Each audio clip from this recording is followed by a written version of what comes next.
know nothing. Why? Because their lives and minds are filled with so many cares in this world.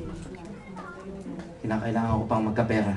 Kinakailangan ko pang mabayaran ito. Kinakailangan ko pang makaipon ng ganito. Kinakailangan ko pang mapag-aral si ganito. Kinakailangan ko mabuo yung pera nito para mabili ko yung lupa doon. So many cares. Okay? Kinakailangan ko mabayaran yung ano ko dahil, bakit? Dahil tatanda ako. Okay? Kinakailangan, meron akong insurance. Marami, di po ba? Okay, kaya gusto kong isipin natin dito, okay, kapag ganyan po tayo, well, I will tell you, you are blinded by Satan. Amen? Ang trabaho, maganda po yan. Ang malaking sweldo, maganda po yan. Ang magnegosyo, napakaganda po yan. Okay? Pero pagka yan, ang parating gagawin mong dahilan kung bakit hindi ka makapaglingkod sa Panginoon, you are blinded. Okay? Ang gusto ng katawan mo, maganda po yan. Pero kapag yan ay bagay na sinabi ng Panginoon, huwag mong gawin at ginawa mo, you are blinded. Sabi ko nga po sa Bible study ko nung isang linggo, kinakailangan maintindihan natin, iayusin natin ang priority ng ating buhay. You seek first the kingdom of God. Okay? Hindi ka nagtatrabaho para sa sarili mo lang. Hindi ka kumakain para mabusog. Okay? Kumikilos ka, nagtatrabaho ka, sapagat alam mo, pinagagawa yun sa iyo ng Panginoon. Gawin mo ng tama, tapat, pero huwag mong kalilimutan si Lord sa iyong buhay. Siya ang priority, siya ang una sa lahat. Amen? Kung may mga bagay-bagay na magiging hadlang sa pagmamahal mo at pagrelasyon mo sa Kanya, ako sasabihin ko po sa inyo, mag-isip ka muna mabuti. I-consider mo si Lord una sa lahat. Amen? Dahil nga po ang mga tao na laglag doon, they were blinded. Ang sabi ng Panginoon, I'm grieving. So He decided to what? To bring destruction. Wala na magagawa si Lord. Kinakailangan ang tao ay mabura. Kinakailangan ang mga hindi sa Kanya ay mawala. Yan ang kaparusahan For the wages of sin is death. Kinakailangan pong sabi po ng Matthew chapter, basahin natin muli, no? Dito naman kanina binasa natin sa 39, ito 40 and 41, sabi po ron, 2 men will be in the field, one will be taken and the other left. Ito yung sasabihin, explain ko sa inyo mabuti. 2 women will be grinding in a handmill, one will be taken and the other left. Listen, ito yung sinasabing distraction. Kung sa panahon ni Noah, ang distraction ay baha, ginunaw ng Diyos ang baha. Ng baha, okay? Ang mundo. Okay, ginunaw niya yon. Malakas na ulan, tapos pati yung mga tubig sa ilalim, naglabasan yan, nagsulputan yan, nawasak ang mga ang mga lupa, nagkaroon ng lindol, nagkaroon ng mga mga pagyanig, nagputukan ng mga bulkan. Yan pong diyan ang sagot diyan kung bakit ang sabi ng salita ng Diyos, ang tubig ay umangat pa ng higit sa pinakamataas na bundok sa panahon na yon. At ang panahon pinakamataas na bundok po, walang iba kundi Mount Everest, right? Mas mataas pa po sa Mount Everest ang tubig. Imagine niyo yan. Imagine niyo yan. Kaya walang matitira talaga na buhay. And sabi ng salita ng Diyos, it took more than 100 days para tumila at bumaba ng konti ang tubig. Sa sobrang laki at taas, ang mundo'y nagmisto ng karagatan. Okay?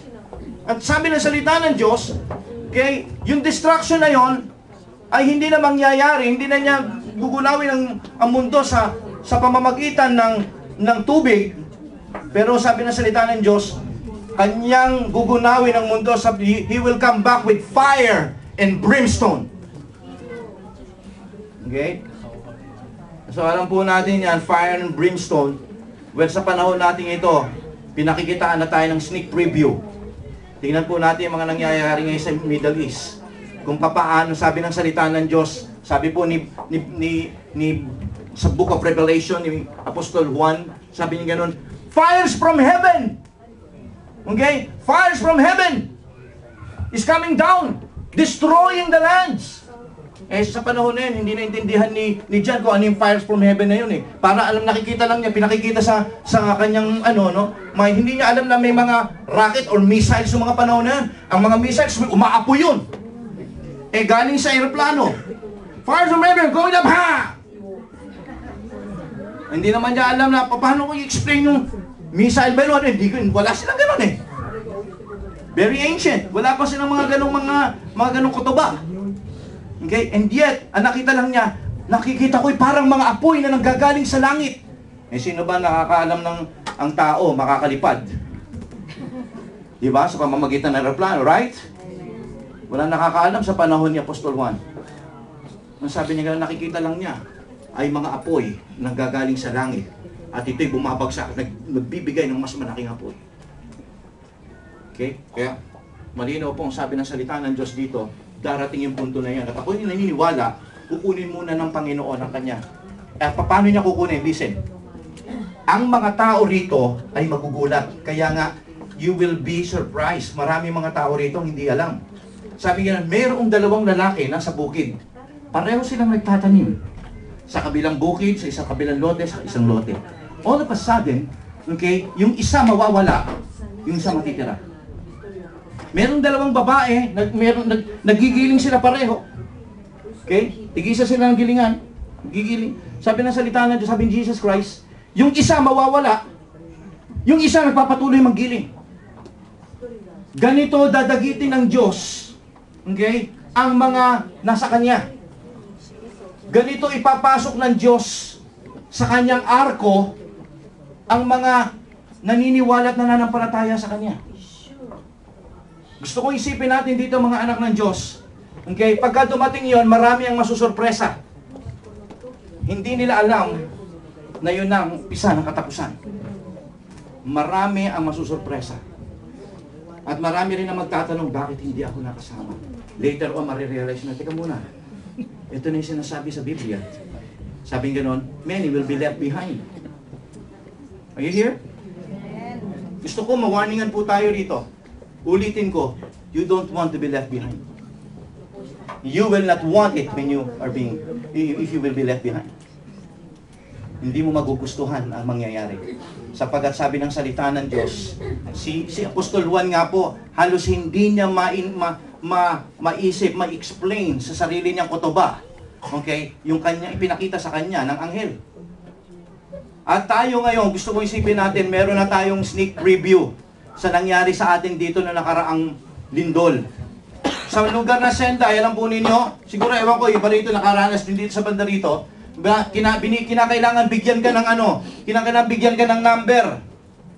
Okay, kasi kinakailangan na yung number na yun ipapakita mo, pipila pa kayo, kung sino man yung mabigyan ng number, yun yung bibigyan lang nila ng isang tinapay, tsaka isang gatas.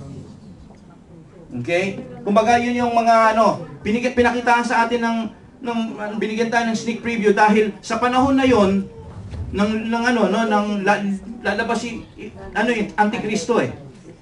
Sa 7 taon, 7 years tribulation na yan, lalabas si Antikristo dyan at gagamitin niya yung pagrarasyon na yan para ang mga tao ay mapilitang magpatatak na ng 666 noon. Kung ngayon binibigay sa atin card, number mo, para kung sino man yung may card, yun ang may karapatang mabigyan ng rasyon.